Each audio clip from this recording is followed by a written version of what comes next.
చేస్తావు.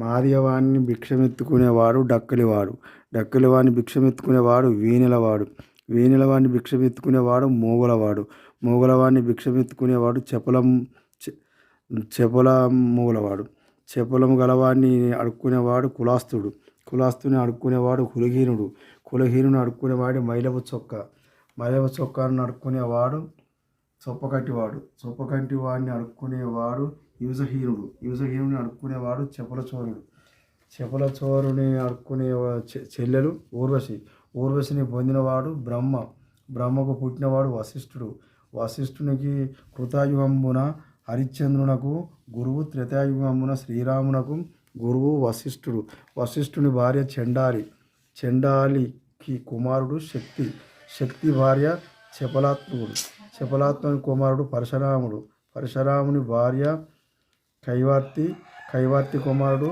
వ్యాసుడు, వ్యాసుని కుమారుడు ధృతరాష్ట్రుడు, ధృతరాష్ట్రుని కుమారుడు పాండురాజు, పాండురాజు కుమారుడు అర్జునుడు, అర్జున కుమారుడు అభిమాన్యుడు, అభిమాన్యుని కుమారుడు అభిమాన్యుని కుమారుడు హరజితుడు, హరజితుని కుమారుడు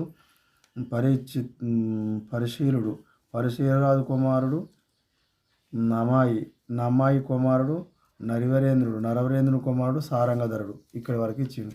అడుక్కుంటూ పోయి మన రాజులకు వచ్చింది వాళ్ళ తాత ఊర్వశిని భగవంతుని ఉంటే పుట్టిన వీళ్ళందరూ మాలమాది వాళ్ళు, మాల మాస్టర్లు, వీళ్ళందరూ అక్కడ వాళ్ళందరూ ఎక్కడ ఊసిపడిన వాళ్ళు కాదు, అడుక్కుంటారు కాదు.